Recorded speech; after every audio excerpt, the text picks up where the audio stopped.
Equilíbrio do corpo extenso. Explica isso. Imagine que a gente tenha corpos pequenininhos quando comparados com tudo que está em volta. Quando você aplica uma força nesse corpo, vou aplicar em você, tá bom? Tá, aplica a força, esse corpo se desloca como um todo. A gente não consegue distinguir partes do corpo. É um corpo só e ele translada, ele sofre aí um deslocamento, adquire uma velocidade e tal.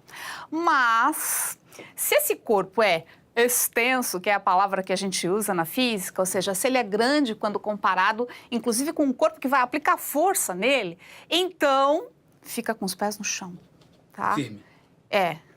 Se eu aplico a força, solta aqui, aí esse corpo gira. Se ele gira, então a gente não pode mais tratar só a translação. Tem que pensar em translação, desloca, mas também rotação. Ele pode girar. Toda vez que isso acontece, então a gente chama isso de corpo extenso. E aí o tratamento que a física faz disso é diferente de ponto material. Então vamos ver um vídeo? Vamos? É com você, professor! Olá, galera, tudo bem? Sou o professor Alfredo Soto, do QG do Enem. E nós vamos resolver uma questãozinha aí do Enem do ano passado para a hora do Enem, legal? Vamos dar uma olhadinha no nosso slide? Mergulha comigo, vamos lá. Em um experimento, um professor levou para a sala de aula um saco de arroz, um pedaço de madeira triangular e uma barra de ferro cilíndrica e homogênea. Ele propôs que fizessem a medição da massa da barra utilizando esses objetos.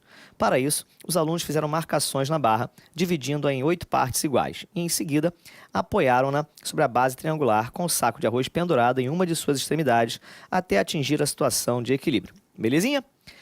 Então, o que o cara fez, né? Ele pegou uma barra cilíndrica homogênea, botou num fulcro, num apoio, e colocou o arroz de um lado e quer saber qual é a massa daquela barra. Essa questão, ela envolve um conceito interessante, que é o conceito de equilíbrio do corpo extenso. Porque nós estamos acostumados, né, com o equilíbrio do ponto material, onde a primeira lei de Newton é suficiente. Ou seja, se eu tenho um objeto pequenininho, para ele ficar parado, né, basta que o somatório das forças seja 0. Isto é, se eu tiver uma forcinha para baixo que vale 10, com uma forcinha para cima de 10 eu igualo e acabou. Mas quando o objeto é um corpo extenso, não adianta só a força resultante ser 0, o somatório das forças ser 0, isto é, dependendo de como você aplica uma força, ela pode sobrar. Quer ver? Vamos dar uma olhadinha aqui no slide, dá uma olhadinha aqui, vamos fazer aqui um desenho, deixa eu chamar aqui minha canetinha. Então, imagina que você tem aqui uma barra, né, que você faz uma força de, por exemplo, 10 newtons para cima e uma forcinha de 10 newtons para baixo. Ela não vai ficar parada, né? Ela vai rodar. Então, o que acontece? Quando você tem, né, o somatório das forças dando 0, isso me garante que o objeto não anda. Mas para que ele não rode, é preciso também que o somatório dos momentos também dê 0. Ou seja, não sobre momento. O momento é uma grandeza... Volta comigo, né? O momento ele é uma grandeza vetorial. Embora a gente não faça essa abordagem no ensino médio, nós nos preocupamos mais com a parte escalar dela, ou seja, quanto ele vai dar, que corresponde basicamente ao produto da força pela distância, desde que essa força e a distância sejam perpendiculares. Então a questão remete exatamente isso, né? Para ficar em equilíbrio uma balança, se ela tem braços iguais, é lógico que as forças vão ser iguais. Mas se a balança tem braços diferentes, não adianta os pesos serem iguais, ou seja, os momentos devem ser iguais, legal? Então o momento de quem gira para um lado vai ter que ser igual ao momento de quem gira para o outro. Vamos dar uma olhadinha então no outro desenho. Vamos pegar aqui, ó. Observe, né? Nessa situação, ou seja, o cara colocou aqui qual a massa da barra obtida pelos alunos. Então a primeira coisa é você entender que onde vai estar o peso dessa barra, né? O peso da barra vai atuar no centro da barra. Ou seja, como ela tem 8 pedacinhos, o peso da barra vai atuar aqui, ó, no meio da barra, que seria o nosso centro de massa, o centro de gravidade. Então aqui eu teria o peso da minha barrinha, legal? Sendo esse peso, como a gente lembra, né, o produto da massa pela aceleração da gravidade, né? Esse cara pendurado, esse arrozinho pendurado, ele também faz uma força para cá, né, que seria não é bem exatamente o peso, porque o peso está lá atuando no objeto, mas a gente está transportando esse valor como se fosse o peso dele, né?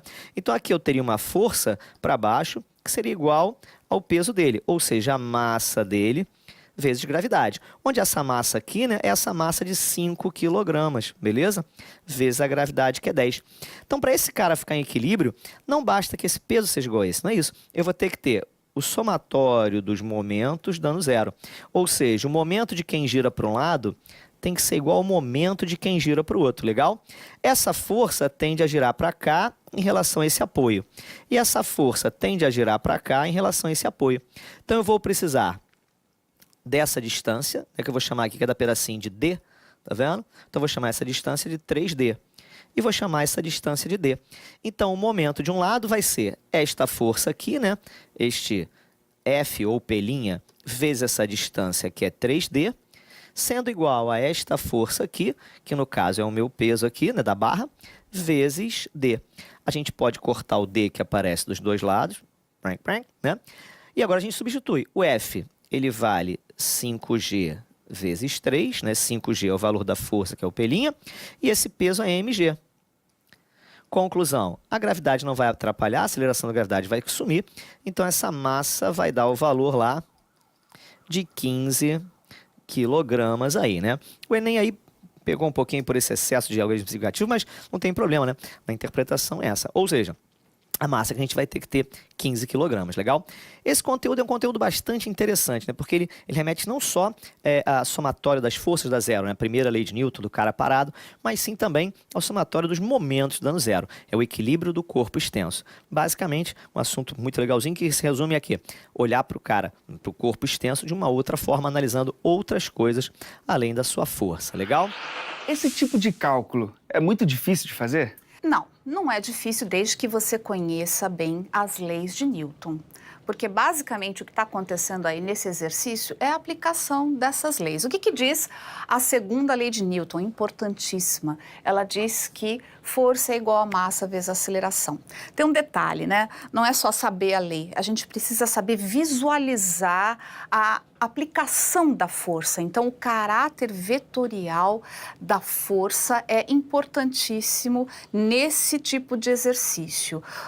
Você precisa saber, Elande, localizar as forças naquela barra. Aquele saco está aplicando ali uma força-peso, tem o braço, né, daquela barra que está ali também exercendo uma força. Você precisa conhecer como desenhar essas forças naquele esquema para, aí sim, equacionar a partir do que você está visualizando ali.